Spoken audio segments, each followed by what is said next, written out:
이 이야기는 제가 고등학교 3학년 때 친구와 겪은 이야기입니다. 그때는 정말 무서웠는데 지금은 그 친구와 같이 술 마실 때면 이 일이 안주거리가 되곤 합니다. 고3 여름방학이 거의 끝날 무렵, 얼마 남지 않은 수능의 압박감으로 극도로 예민해져 있는 시기도 하죠. 친구와 난 방학 동안 따로 독서실이나 학원은 다니지 않았고 학교에서 아침부터 저녁 11시까지 자율학습을 했습니다. 물론 대부분의 학교에서도 마찬가지지만 그렇게 하는 학생이 저희뿐은 아니었습니다. 참고로 제 학교는 서울에서 몇 안 되는 남자 고등학교입니다. 하지만 얼마 전 남녀공학으로 바꿨다고 하더군요. 선생님들이 남자 고등학교에서 그렇게 신경을 안 썼던 건지 방학 중 평일엔 한두 분 계시더라도 일요일엔 아예 없었습니다. 친구와 저는 이런저런 이유로 학교 도서관에서 공부하지 않고 저희 교실에서 매번 공부를 했습니다. 뭐 거의 반 친구들은 교실에서 했죠. 그렇게 방학을 수능 준비로 싸우고 있던 어느 날, 일요일이었습니다. 아침엔 조금 많은 학우들이 나와서 공부하다가 날이 점점 어두워지자 하나둘 가기 시작해서 날이 어두워질 무렵 교실엔 대략 7명 정도 남아서 공부를 하고 있었습니다. 그렇게 계속 공부를 하고 있는데 운동장 쪽 창문 밖 화단에서 누군가 뛰어오는 소리가 들리는 것입니다. 그 소리가 저희 교실 쪽에 가까워졌을 때 습관적으로 창문 밖을 보았습니다. 하지만 에어컨을 틀어놓은 교실의 창문은 모두 닫혀있고 뿌연 우윳빛 창문 너머로 누군가가 뛰어 교실을 지나가는 모습이 보이는 것입니다. 물론 저 혼자 본 건 아니었죠.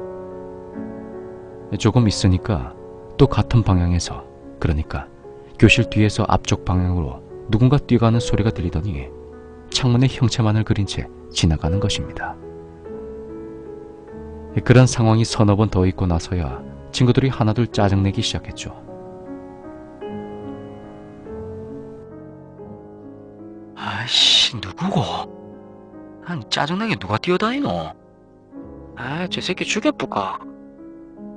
저 새끼 죽으려고 누군지, 우리 잡자. 한 친구가 누군지 잡자고 하더라고요.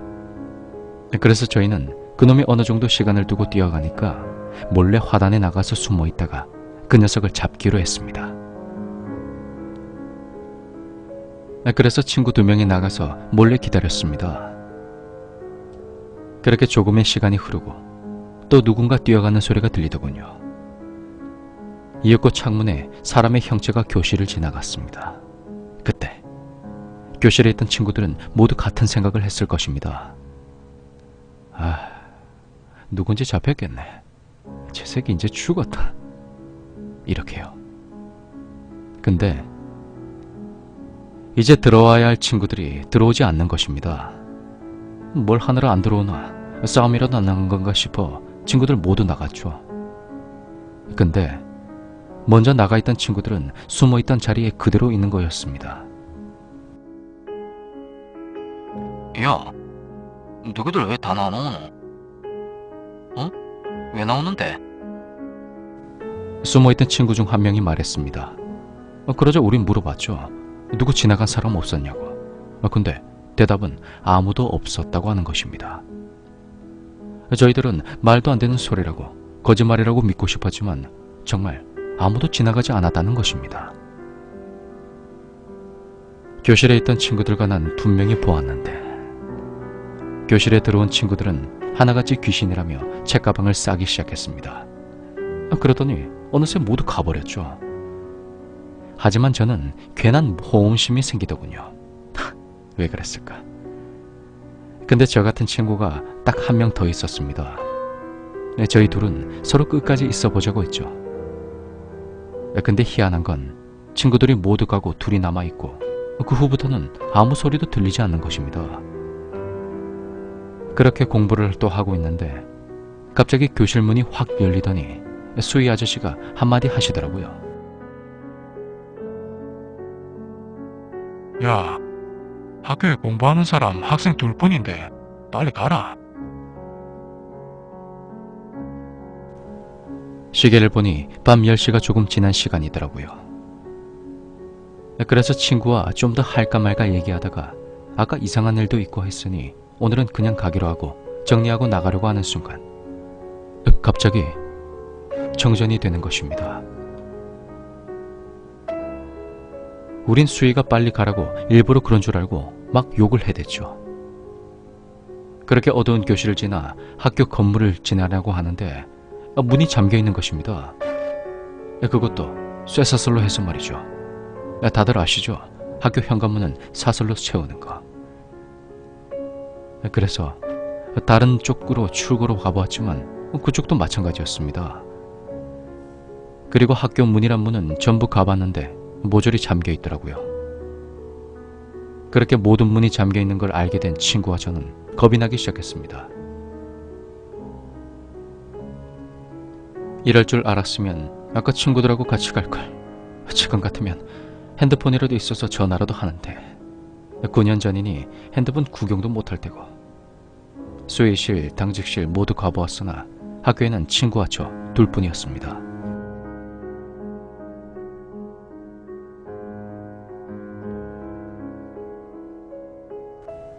순간 학교라는 밀폐된 공간에 있게 된 우리는 극도로 공포감에 휩싸여 아무 생각도 할 수가 없었죠. 아까 뛰어다니던 놈이 유령이 맞구나. 그놈이 우리를 지금까지 놀리고 있는 거구나. 지가 심심하니까 지금 우리를 학교에서 못 나가게 하는 거 아닌가, 그런 생각까지 들었습니다. 그렇게 길지 않은 시간이 흐르고 순간 난 여길 무슨 수를 써서라도 나가야 한다는 생각이 들었습니다. 그래서 창문에서 뛰어내리기로 했는데 이란, 우리 학교는 2층까지 쇠창살이 되어 있어서 그것도 쉽지 않았습니다. 그렇다고 3층에서 뛰어내리자니 내가 1학년 때 당시에 고3이었던 선배 하나가 3층에서 자살한 것이 생각나서 도저히 그렇게 할 수도 없었습니다. 지금 이 글을 읽으시는 분들 중 3층에서 떨어져서 안 죽는다고 하시는 분들 계실 텐데 죽을 수도 있습니다. 어디에 떨어지냐가 문제니까요. 그리고 어떻게 떨어지냐가. 저희 교실이 1층이었던 게 선배가 자살 이후로 3학년 교실은 전부 1층으로 바꿨다고 합니다. 아무튼 그렇게 뛰어내리지도 못한 우리는 한참을 고민하다가 문득 나가는 방법이 생각이 났습니다. 지금 생각하면 정말 미친 짓인데 지하실로 가서 밖으로 빠져나가는 것입니다. 우리 학교 구조를 동아리 활동을 통해 잘 알고 있던 저는 친구에게 말했습니다. 야, 기남아. 니 우리 학교 지하실 있는 거 알지? 알지. 니 우리 학교 중간복도 옆에 자전거 세우는 데 있잖아. 지하실로 가면 그쪽으로 빠져나갈 수 있다. 야, 후레쉬도 없이 어떻게 가노? 난 못 간다. 걱정 마라. 전에 내가 한번 가봤다. 지하실로 내려가면 바로 무기고가 나오고 무기고 옆에 바로 문이 하나 있다. 그러고 그 문 쪽에서 대각선 쪽으로 가면 보일러실이 아마 나올 낀데 보일러실만 들어가면 밖에 빛이 들어와서 잘 보일 끼다. 왜냐면 보일러실 문이 2개인데 바깥하고 연결되는 문이 떨어져서 없거든. 그니까 그만 가면 보이니까 나갈 수 있다. 아씨, 못 간다. 아이씨, 새끼. 학교에서 힘 좀 쓴다고 자학할 때 언제고. 니도 무술 배웠다며. 뭐 나오면 때려 죽이라 그냥. 아씨, 그래도. 몰라. 난 간대. 여기 있을 기가. 내는 여 아침까지 절대 못 있는다. 빨리 따라온나. 야, 니 근데 그 언제 가봤는데? 내 1학년 때 무술부 담력 테스트 한다고 신고식 그서 안 했나?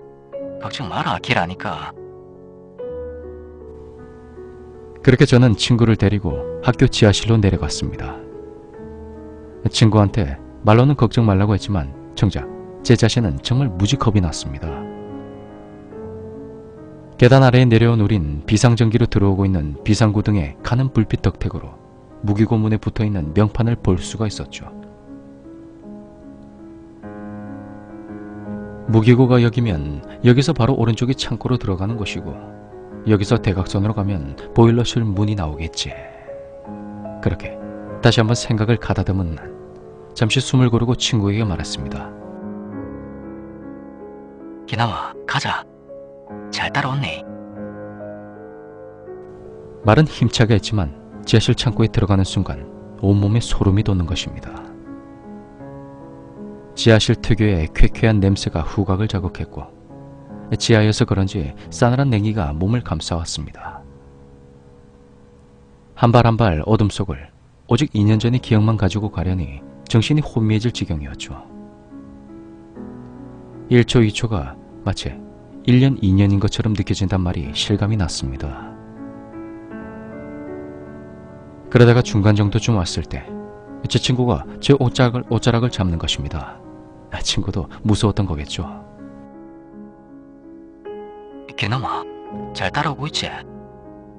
아이씨, 한 개도 안 보인다. 이럴 때 우리가 담배라도 폈으면 라이터라도 있을까 아이가? 그러게.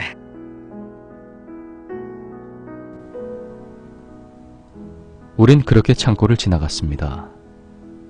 그리고 보일러실 문을 열자 희미하게 밖쪽에서 들어오는 가로등 불빛이 들어와서 입구가 눈에 들어왔죠. 우린 누가 먼저랄 것도 없이 그렇게 밖으로 빠져나왔습니다. 그리고는 2m는 좋게 되는 창살 벽을 넘었습니다. 그때 제 뒤에 따라오던 친구가 놀란 목소리로 야야야, 누가 내 붙잡는 것 같아. 왜 이렇게 힘이 빠지노? 에이 임마, 아무도 없다. 빨리 온나. 자, 손잡아라. 그렇게 우린 학교를 빠져나왔습니다. 그리고 학교를 돌아 나오는 길에 학교 안에서 우리를 부르는 소리가 들렸죠. 돌아보니 학교 안에 다른 반 친구 2명이 있었습니다. 우린 그쪽으로 다가가 나가는 방법을 설명해 주었죠. 물론 무모하다는 생각을 하면서 말이죠. 그리고 더 이상 학교에 있고 싶지 않아 교문을 나왔습니다. 친구가 뭐 하나도 안 무섭네. 이러며 학교 안에 갇힌 다른 친구들 무지 겁먹을 거라고 말을 하더군요. 그래서 제가 말했죠. 야, 니 근데 아까 화장실에서 화장실이란다. 지하실에서 내 잡고 오면서 왜 그래 잡아 당겨노? 누구? 내? 응, 내니 안 잡았는데. 헛소리 하지 마라. 니 아니면 누가 내 잡노? 아이씨, 진짜다. 니 보이지도 않더라. 그러고 하나도 안 보이는데 어떻게 가노? 창고 입구에서 못 가고 있다가 니가 보일러실 문 열고 그때서야 보이길래 그때 바로 뒤따라간 거다. 그럼 뭐 누가 내 잡아 당겼노? 생각해보니 지하실에서 친구와 대화할 때 친구의 목소리가 멀리서 들렸던 것 같단 그 생각이 들었습니다. 아차 싶더군요. 바로 뒤에 있었더라면 허공에서 들리는 듯한 느낌은 안 들렸을 텐데 말이죠. 그러자 온몸에 소름이 끼치기 시작했습니다. 학교 안에서의 공포가 다시 한번 찾아오는 것 같았습니다. 집에 돌아와서 시계를 보니 11시가 넘은 시각이더라고요. 1시간 동안 학교에서 있었던 걸 생각하니 마치 꿈을 꾸고 일어난 것 같았습니다. 그리고 아직까지 학교에서 나오지 못하고 헤매고 있을 다른 녀석들을 생각하니 걱정이 되기도 합니다. 그리고 그날 저녁은 도무지 잠을 이루지 못한 채 그렇게 그대로 날이 밝는 걸 보았습니다. 날이 밝아오는 걸 보며 전 모든 걸 잊어버리자고 훗날 웃으며 어제 일을 얘기할 것이라 그래 생각했습니다. 그날 우리가 그런 경험을 한 것이 화단에서 뛰어나이던 그 무엇인가의 장난은 아니었나 싶습니다. 그리고 지하실에서 날 잡은 사람은 과연 누구일까요? 친구가 잡아놓고 거짓말하는 것일 수도 있겠죠. 근데 목소리가 허공에서 들렸던 건 잘 모르겠습니다. 하지만 그걸 확인하기 위해 또다시 그곳에 가고 싶진 않습니다. 친구의 말이 사실인 건 거짓말이건 중요한 것은 그 일 이후로 친구와 전 현재 가장 친한 친구가 되었고 지금까지 그때의 일을 안주거리로 삼고 있으니까 말이죠.